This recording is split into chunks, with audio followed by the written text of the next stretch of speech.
There's a number floating around sales circles right now that should make every small business owner either very nervous or very excited, depending on how fast you move. The average cold email open rate has dropped below 20%. Reply rates are now under 3%. And AI-generated outreach is already indistinguishable from a human-written outreach, which means every inbox on the planet is now drowning in messages that all sound the same, all claim to understand the recipient's business, and all go straight to the trash. Here's what that actually means for you. The era of spray and pray is over. Not dying, it's over. And the small business owner willing to do outreach the right way, researched, personalized, timed correctly, just inherited a playing field that used to belong exclusively to the companies with full sales teams. I'm Joe Downs, with me is Peter Swain. We're just a couple of successful idiots using AI to simplify our lives and optimize our businesses.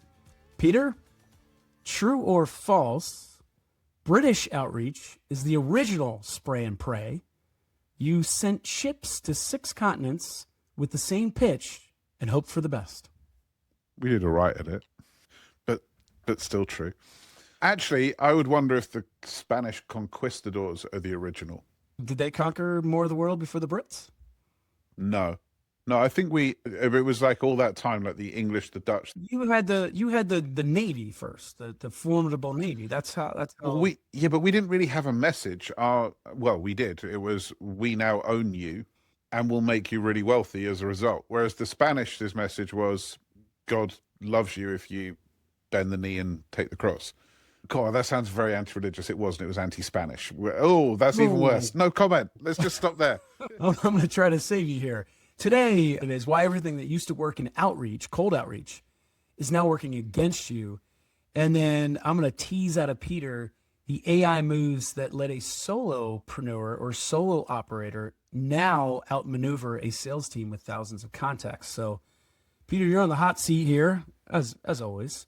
Here's the inspiration from this. And actually, I was very proudly did this myself the other night before I even read this LinkedIn post from Charles Chenot. And I guarantee you I pronounced that properly. It sounds French. He posted something this week that I think is both reassuring and a little bit of a wake-up call, depending on where you are with your outreach right now. And if you're listening, going, well, I don't send spam emails, and I don't. Okay, but we all need to. We all need to do business development. So if the words cold email outreach turn you off because we're all on the other end of them, okay, fine. Just replace that with your business development. All right. But here's what he said. He said AI is going to kill the spray and pray outbound for good. And if you don't know what spray and pray is, it's exactly what it sounds like. You build a list, you blast the same email to 500 people, you hope 1 or 2 reply. It worked when the bar was low, but now AI generates those generic emails in about 4 seconds, which means everyone's inbox is full of them and everyone deletes them. So the bar got moved, and it moved fast. And his point is the future isn't sending more messages. It's sending fewer, but better ones to people you've actually researched before you hit send. And here's the part that matters for every solo operator or solopreneur listening, or entrepreneur. AI can do most of that research for you, which means the small business owner willing to do this right now can compete with companies that used to have whole sales teams doing it. Peter, I like this post because I think this builds on the LinkedIn cold outreach strategy, which eventually makes for a warmer outreach strategy we covered just a few episodes ago. And I like it a lot for the solopreneur because he's not just talking about linking in with them and then sending them an email. He's talking about getting to know them so you can send a clearly personalized email, but at more scale than you and I can humanly do in a day, week, or whatever interval we're talking about. So it's really sneaky good. Where does somebody start? Okay, so before we do that, on the basis that I sell a lot of AI automation services, I'd just like to caveat. The right advice at the wrong time is still the wrong advice. So I don't completely agree with him that the spray and pray era is done. I think an AI-infused version of that can be incredibly successful and incredibly powerful. Where I do completely agree with him is, the people that listen to this podcast are smaller in revenue ranges, and the active campaign just chucking out 1,000 emails every day, that kind of thing, I completely agree with, is dead in the water.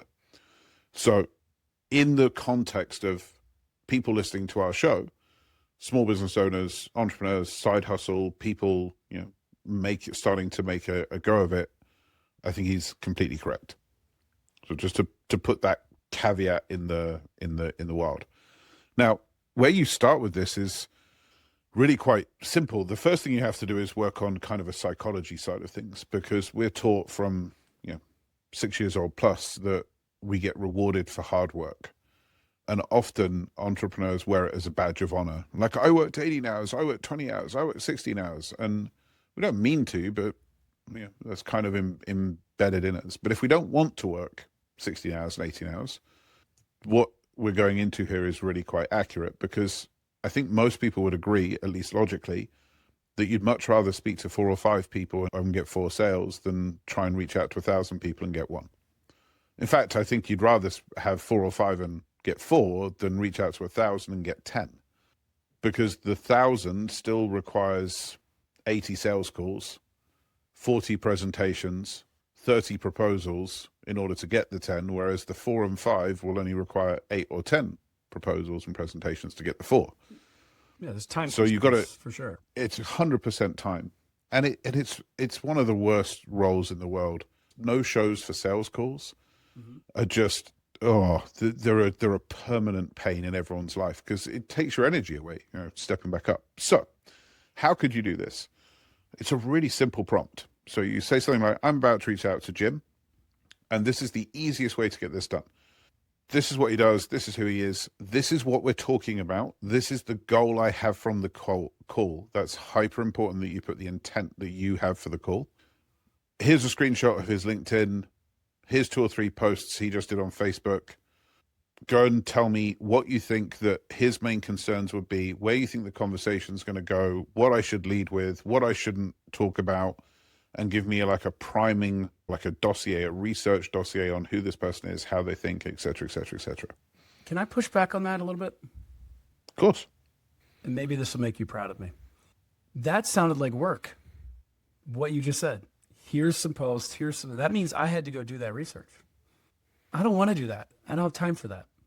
I didn't think I was going to bring this up in this episode, but this is the point to bring it up.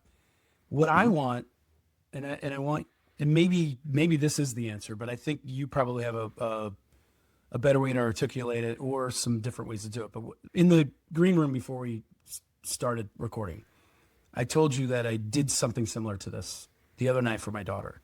She got a letter of recommendation from the dance studio owner. And my wife is encouraging her to send that to the dance coach at James Madison University, where she's headed this weekend, tonight. She's headed tonight for the Saturday tryout. Yes. Fingers crossed, knock on wood. The tryout, the official tryout, is the last of all the tryouts, is Saturday. She finds out Saturday. My daughter doesn't want to send this recommendation. It looks weird. Doesn't, she's not going to be that girl, whatever. And I'm listening to this fight back and forth. And I said, send me the recommendation. I want to read it. And so I read it, and I threw it into Manus, and I said to Manus, my prompt was something like, this is the recommendation for my daughter's dance studio teacher. I think this could be beneficial for the coach to read what she's written about her, because it's not just about dance. It's about how she's a leader. It's about, a number of different things. And I said, research the James Madison University dance coach. Her name is TK. I forget her last name. Her name is TK, whatever. Sorry if you're listening. Actually, by the time this airs, she'll either have made it or not made it. So I don't have to worry about it. so either thank you or come on. Or who cares what your last name is. But bottom line is, I said, research this dance teacher. Find out what her philosophies are. While you're at it, what are the philosophies of James Madison? What can you extract from this letter of recommendation? And this is a little different, because this is more forward, searching than researching, right? But it came back. Oh, and by the way, I said, I want you to extract from it what aligns, what she could write in an email to highlight, and then write it in a style that's coming from my daughter, who's 17 years old, who's a dancer, not from a parent, right? And it came back with total research, like a mind map of everything in the letter that mapped over to exactly this coach, the university, and then gave 3 options in emails about how for my daughter to send the email and without sounding cheesy, corny, or too into it Yep. or over the top or whatever. Right. So, but Peter, that was a prompt. What I heard you tell me was go research this guy, see what he's posting, do this, do that, then feed it in. So is there a better way that morphs those two together? What I did Okay. versus what you just said, that because you think about the solopreneur. I have to No. do business development, but I don't have time. How Okay. can you short circuit that for me? So you said this is a bit different because it's forward facing. So first of all, I am proud of you. Good job. Oh, thank you. Second of all, it is different, but that isn't the reason it's different. The difference between your example and the example that we were drawing on for a small business owner is, where does the data exist? So James Madison University is going to have 300 web pages that are publicly facing. The dance coach is going to have an about page on the faculty page. She's probably got previous press releases around events and wins from previous engagements, because if she's the person making the decision, she's at least 45. So she's had at least a 25-year career in those similar kind of environments. So all of that information is public facing. Yep. The average person we're talking about, the information is inside walled gardens. It's in places like Facebook, LinkedIn. LinkedIn is near on impossible to get data out of via research this person. LinkedIn blocks that kind of access in any easy way that we would be recommending to people. So if you're working on walled garden data, Facebook, Meta, TikTok, yada, yada, yada, you're going to have to go for a screenshot in the easy way to do things, in the kind of how we can talk here. If I was talking to people in my mastermind or abundance groups where I've got longer where I can spend with them, then Claude co-work on your desktop plus MCP connectors could make it so you could just say, research this person, and you'd be done. It could go and grab that data and pull that data and bring it back. But if you're in something like chatgpt.com or Claude.ai, the web front-end versions, you don't have those capabilities available to you. So you're going to have to default back to the screenshot. I tried to give the real simple answer, but you extracted it out of me, so I have to give kind of a more nuanced answer. But this is the nuanced answer I want, because I'm trying to provide for people. I'm trying to give them what I know. And I'm not sure. Are you sure Manus? Now, Manus is on my desktop, so the same thing, but can't Manus do that as well? It can take over my browser and go into LinkedIn and look some, yeah.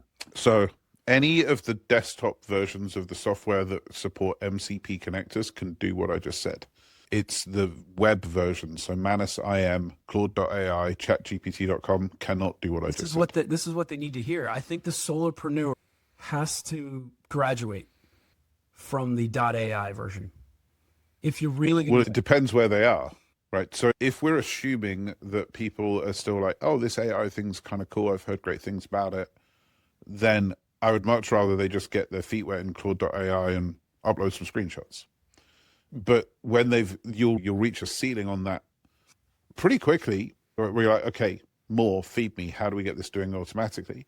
So interestingly, in my upper tiers, I would be teaching people how to do this with an agent, that they could literally just text the name of the person, or it would scan their calendar the day before, or it would automatically watch certain social media accounts, and it would just ping it all back to you on day 0 without you doing any work. So you can go all the way from uploading the screenshots to you just get an email in the morning that says, hi, you're speaking to Jim at 3:00. Here's his last 3 LinkedIn posts. Here's this. I would pay attention to this. I would ignore this. So this is great. So I love this. This is perfect. So we're giving people the good, better, best, right? Yeah.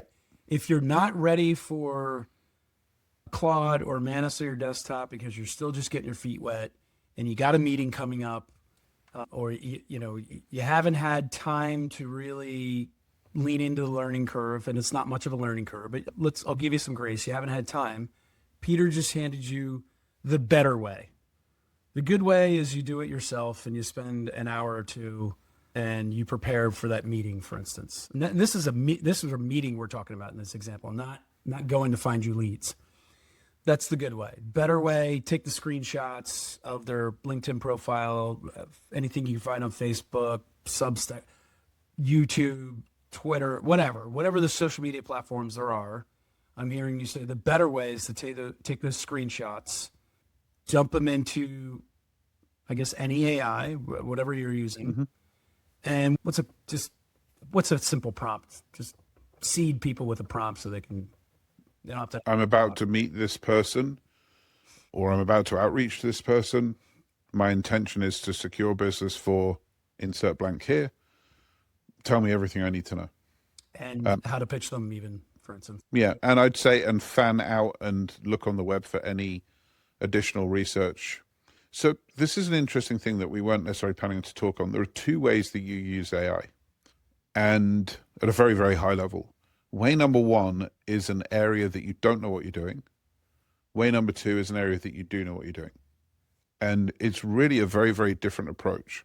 So if you do know what you're doing, you're already going to say, I want your expectation of their Clifton strengths. I want their disc analysis. I want to see the frequency of their posting at this company. I want to look at stock price variations for the company because if you already do this, you know exactly what you want and how you want it. So you're just using the AI as an efficiency tool and an efficiency play, a hyper efficiency tool. Like, wouldn't dumb it down like that. It's an incredibly enhanced, unbelievable. Yeah. But the thing I'm leaning into is the prompting is very specific, mm-hmm. because you're just saying this, you're going to do this job for me, and here's how I want this job done. Now, on the flip side, if you're asking it to do something that you're not an expert at, I tend to prompt as loosely as possible. So I would just say something like, about to talk to this person, 50K package this, tell me everything I need to know. It would be a very, very loose prompt, because actually I want it to use its understanding of what that job means and how that job should be done, because it knows that job better than I do. So if you imagine, in storage, if you were looking for a due diligence analysis of a deal, you would be telling it exactly what you want it to look for, because you know that industry. I have, secondhand knowledge now from you, but very little understanding of that industry. So my prompt would look something like, here's a bunch of data on a storage facility I'm considering buying. Are there any red flags? Like that would be my entire prompt, because if I try and learn, you don't know what you don't know. I don't know what I don't know. And if I tell it to do it, it's going to do it. And it probably is not going to do the full thing. So I'm much better just trusting it. I'm glad you used storage. So I could speak authoritatively on this. Yeah. If you ask it something specific and you don't know what you're talking about, it'll give you the specific answer, I would think. Maybe you would even throw a few more facts at you, but if you don't know how those facts impact the specific answer that it gave you, then what's the point? So I completely understand what you're saying now. You're right. If I want to know something specific, I'm going to ask it in storage, because I understand how to process the rest of the information. Well, I already have it. You don't know what you don't know, so keep it open, keep it loose. You said something earlier, and I'm going to give you an opportunity to plug your business, because we talked about good and better, but the best way is what I know how to do, which is use the agents. So 100%. If someone is listening who's using the .ai, we'll separate the .ais from the desktop version people, mm-hmm.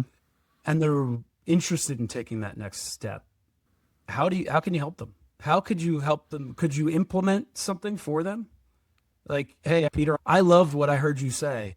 I want to wake up every morning with 10 leads that are fully researched, or I want to wake up every morning with, I've got 3 meetings on my calendar today, and I want a sales plan for each one. So when I get on that call or Zoom, I know everything about this guy. I know that his daughter's trying out for dance team at JMU.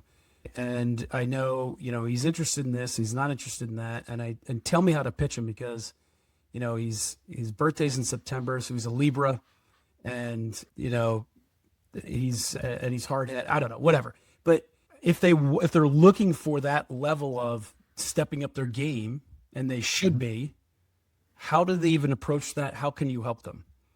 No, thank you. Yeah, so if you go to www.peterswain.com, there's a work with us page, and all of our programs are on there. We've got programs at $200 a month for people that are just starting out on their journey, all the way through to $250,000 for people, like for larger enterprises that are looking to do more serious stuff. So wherever somebody is on the journey, if they hit one core qualifying criteria, which is they're an entrepreneur, I don't play so well with enterprise because I tend to curse a little bit more than I probably should. So, and I love entrepreneurs. Like to me, it's one of the truest callings to try and bring your value to the world. So if you're an entrepreneur, we've got a program there and there somewhere. You can just apply on the website. You should have an idiot audit. An idiot audit? Yeah. Are you an idiot? How do we? Here's who we are. This is how to make you a successful idiot. We should do that. Good idea. I think it's a good idea.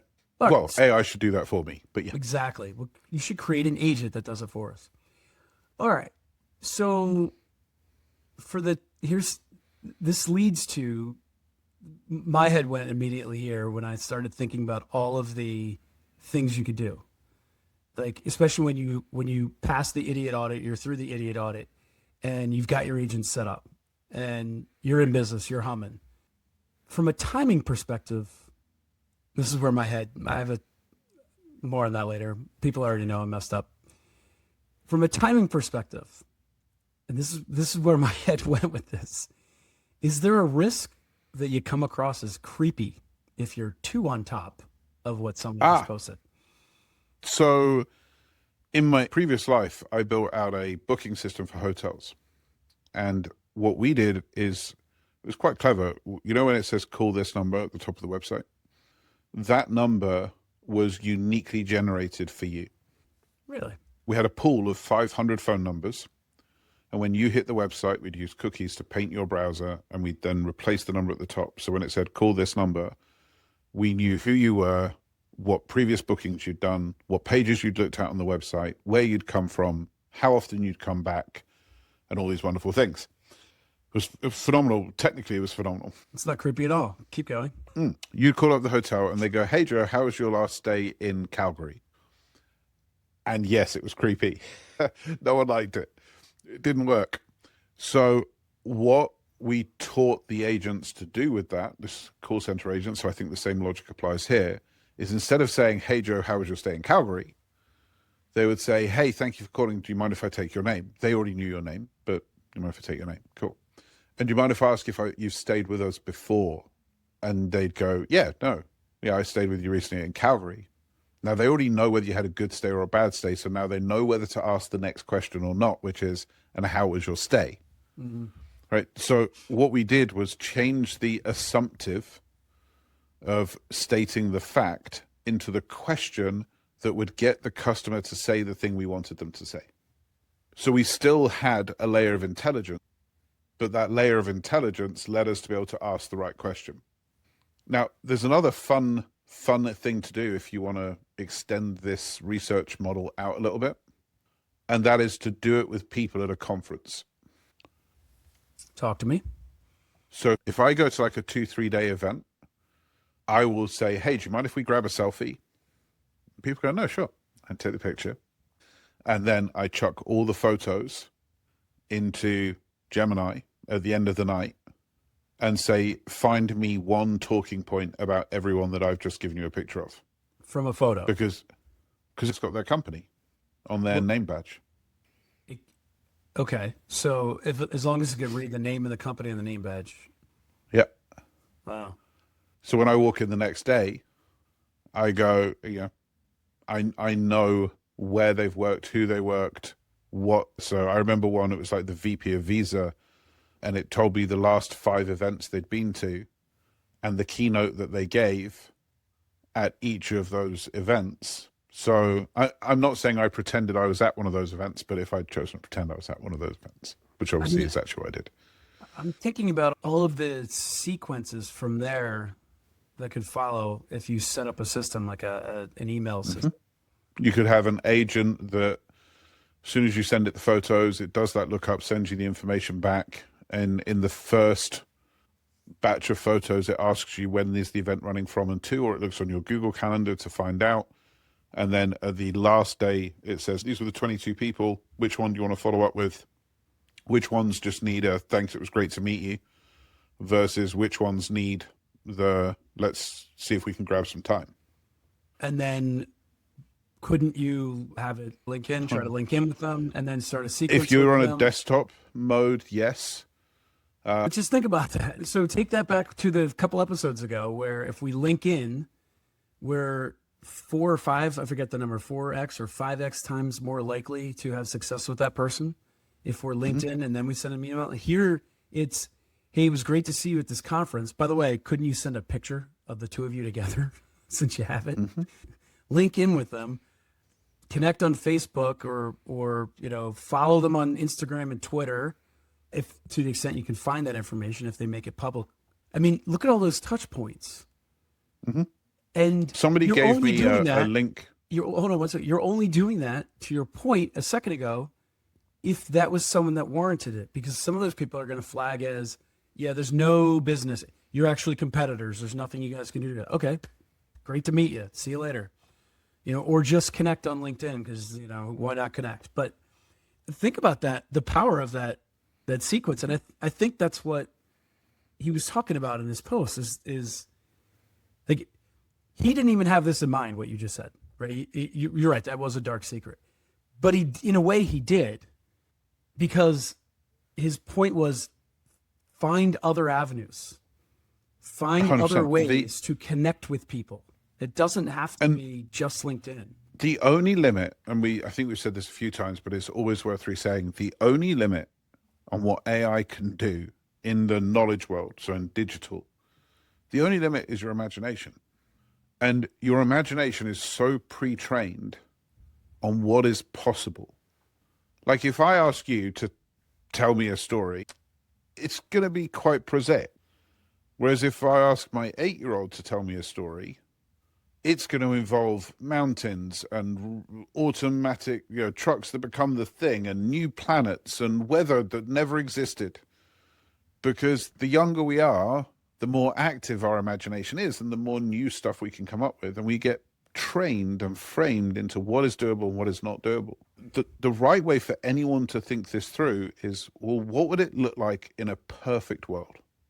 I couldn't agree more. And this is why I go all the way back to the beginning when I was talking about people have mental blocks. And you might have just said it differently, but what I was trying to say this whole time is we are programmed to accept that this is the way this is done, or this is what can be done, and this can't be done. I've been saying to people for months now who are still opening the wrapper of their first AI platform, whether it's desktop or .ai, and I don't know how to use it. Well, I keep saying to them, just imagine this: the old saying, if you can dream it, you can do it. It's now true.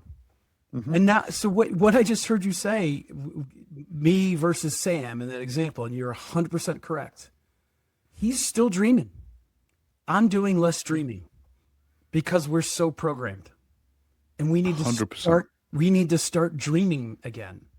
We need to start wondering and asking, God, what if I could do that? Wouldn't it be nice if when I went to a conference, everyone I meet 50 people, 60, 100 people at a conference. I can't possibly remember their names. I don't know who I want to do business with or not, or who I should even be asking about. You get 1/10 of what a conference is worth. The way to do it. Take it to the next step. You want to amp it up a bit? You had a program that was watching the hashtags and watching the ats on social. So anyone you didn't connect with, you still connected with. What if you had a Claude running with you all day so that you could take a transcript at the end and do the authoritative carousel post so that the event retweeted, reshared your event? What if, once you've done that, you turned it into a SaaS solution and sold it for $49 a month to 300, 400, 500,000 people, because the future is here, but it's not evenly distributed. And it's such an important phrase right now to understand how small a fraction of people have got this and how quickly it's accelerating. Means that we use this phrase internally called pop-up capitalism, of we need to treat our business like a pop-up retail store, of the opportunity is here and it's now, it may not exist in a week, or it may not exist in a month. Because if somebody turned around to me and said, I have designed the perfect system to follow up with people from conferences, where you can choose the outcome and how aggressive it is and what it does, you tick the boxes, these people go into this, these people go into this, and you just say what the event is and when it's running, and it does everything I've just said, I'd happily pay $50 a month, $100 a month. Happily, tomorrow would pay that money. And I think that there'll be hundreds of thousands of people that would agree with me. So when you look at AI and you solve, necessity is the mother of all invention. You solve the issue, you scratch your own itch, and then monetize it, sell it to other people. I couldn't agree with you more. The power of AI is, first of all, it's hard for even me to, I just learned a ton on this. It's hard for me. I do it every day. It's because it sounds hyperbolic. It sounds ridiculous. But more interesting is something you just said, I think. And the pop-up store analogy I'm going to use in two ways. It's so true. You know what happens when a store pops up somewhere? Only the people around it know about it. Mm-hmm. There are so few AI podcasts, this being one, and I'm sure more are popping up every day. But the volume of numbers of people listening to them is non-existent almost compared to the population of people that should be listening to them. 100%. So you're right. Only the ones who are in the know are going to win. Define win however you want, but only the ones who are in the know, only the ones who are taking the time to learn it out, because it's happening and it's happening fast, and it can be an absolute game changer. I mean, what you just heard in this podcast alone, this episode. So I used this analogy. I used this analogy a few weeks ago, and I was talking to someone that wasn't adopting quick enough. I was like, okay, imagine that we're cavemen and you can see the asteroid coming down and you know that the ice age follows it. They're like, yeah. I'm like, because you agree with me as to what this AI thing is going to be. And they're like, yeah. I'm like, okay, so we know that this asteroid is coming down and we know the ice age is coming. What would your first priority be? And they said something like, that's not correct. Your first priority would still be to eat today, because if you don't eat, you're going to die whether the asteroid comes or not. So you've got these things that you have to do to survive as a business, and you've got these things that you have to do to survive as a human. But what comes next after that? Surely it's figuring out how to survive the ice age. Surely that's the next thing. You're like, okay, well, it's coming. I need to survive the ice age. But then the next thing that comes, if you're smart, is, well, I've just figured out how to survive the ice age. So maybe I should sell that knowledge to other people. And I want to just cap off this analogy. If you were a caveman that figured out how to survive the ice age, you become king of the world. Yeah. Then you can become king of your little empire, your little... This is what's on offer to people right now. Yeah. This is why we say, unfortunately, and I'm not saying I like this, again, we spoke about this earlier, I'm a pragmatist. There are two options available to everybody that listens to us. And the options are thrive or die. There is no survival option in this mix, because AI is going to 1000x the efficiency of you and your business. Or it's going to 1000x the efficiency of your competitor's business.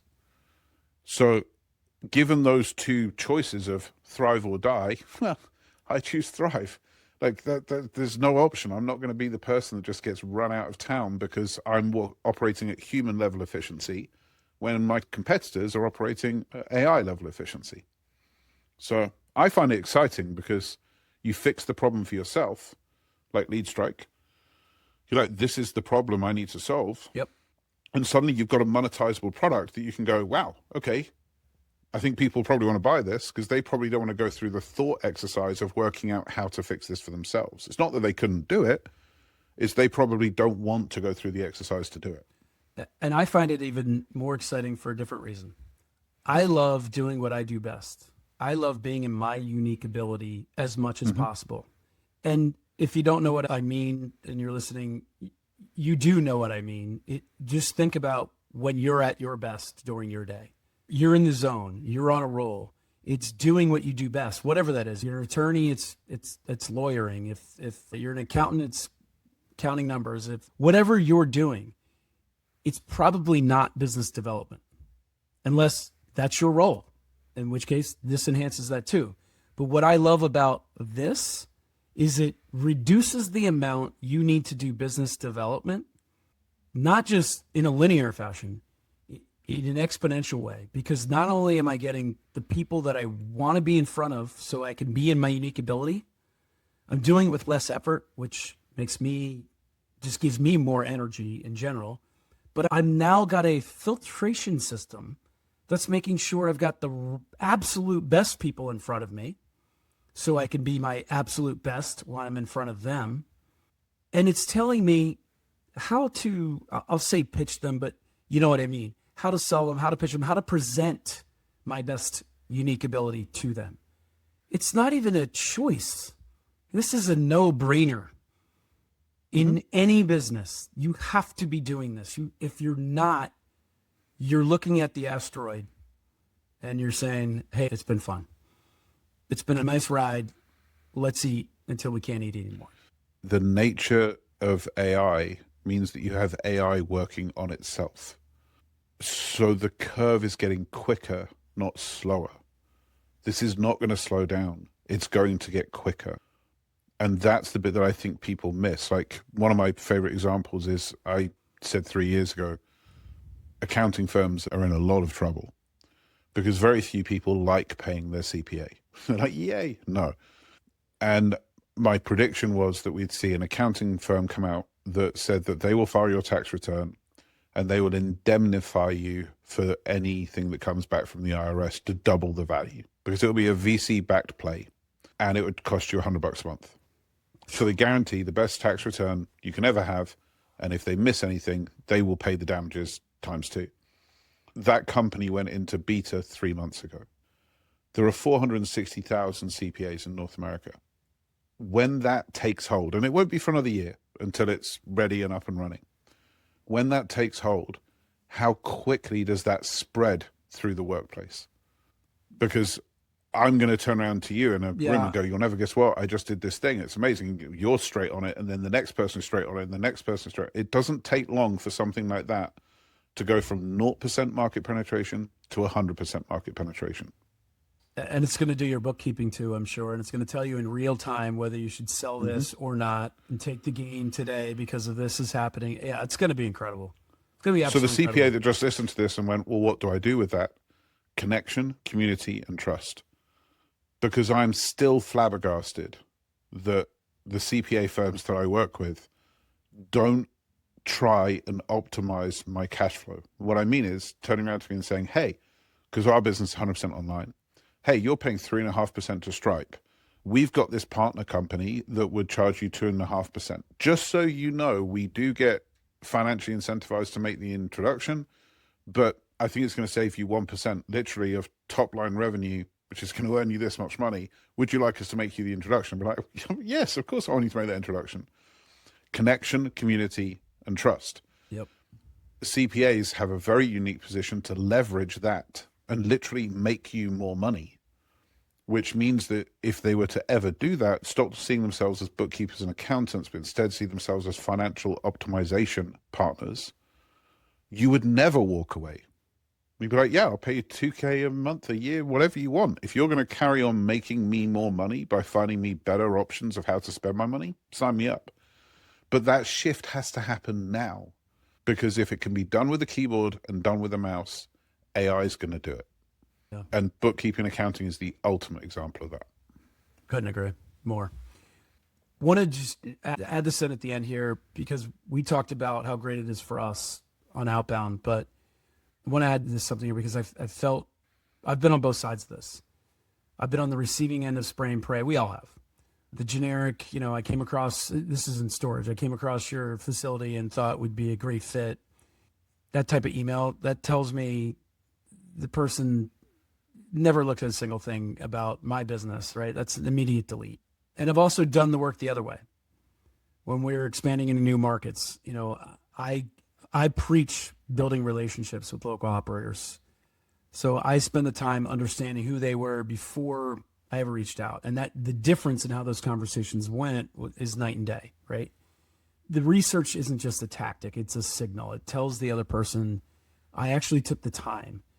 In a world where I think, again, we've all been on the receiving end of it. And so, Joe, it's my first question in an interview. So what is it? So what do you know about me? What do you discover? Yeah. And if their answer is, I haven't looked you up, I'm like, I've literally now do this. I'm like, okay, we can end this here. Wow.